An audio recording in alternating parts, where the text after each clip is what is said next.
Chapter 7. One thing that most people do not know is that the lead police investigator in this case, the guy who convinced both Snorri and the third guy to claim in court that I had planned the murder, and the guy who convinced the church burners to confess and put the blame on me, was also the lead investigator in another well-known criminal case in Norway. The Birgit Tengs case, a case where a young Norwegian woman was raped and murdered.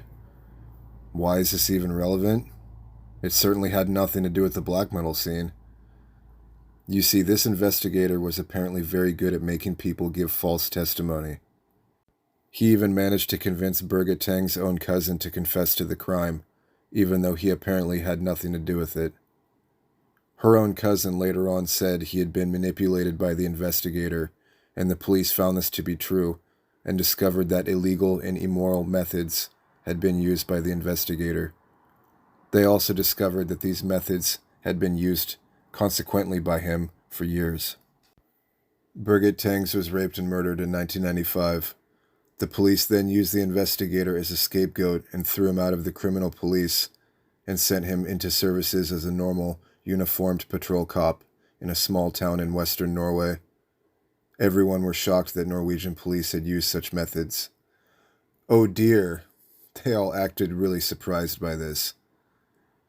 The investigator was then personally attacked and harassed by MSM for a long time, and nobody defended him, especially not the police, who claimed that only he had done that, of course, and that they had removed the rotten eggs, so everything was fine in the police department now. The MSM prosecuted him so intensely and for such a prolonged period of time that he eventually actually killed himself. Yeah, he committed suicide. In the meanwhile, I sat there in prison, wondering if anyone would remember that this guy was also the guy who manipulated the church burners as well as Snorri and the third guy into giving false testimony against me. Nah, that never happened. They all agreed that, in my case, all police interviews had been done correctly. I'm not so sure about that myself, I have to admit. And mind you, even if we assume that Snorri and the third guy were telling the truth, that I had indeed planned to murder him, they would still deprive me of actual justice, because I never carried out that plan, so legally speaking, it was not a first-degree murder, and they even deprived me of the right to have a motive for doing so. You see, although it was made perfectly clear during the trial that Euronymous had plans to torture me to death whilst filming it, and also that I knew about it, not least after Snorri had let me listen in when he told me on the phone about his plans to get rid of me, something he testified about in court, they concluded that I had an incomprehensible motive.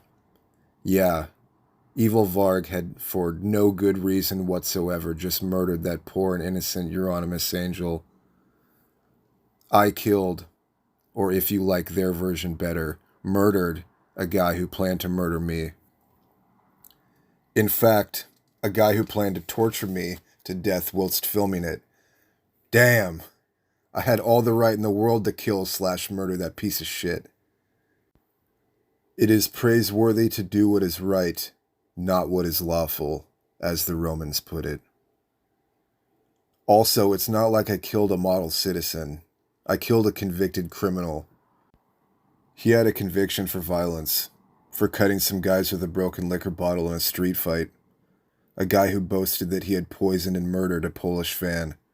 A guy who watched snuff films and hardcore porn. A guy who, at best, desecrated the body of his band member dead when he found him dead. I say at best because some, probably erroneously, claim he even killed him himself and made it look like a suicide, or at least, more correctly, drove him to suicide, like the MSM did to the lead investigator in my case. Euronymous was a guy who was a parasite to everyone around him. I am still waiting for my diploma from the state of Norway. You are welcome!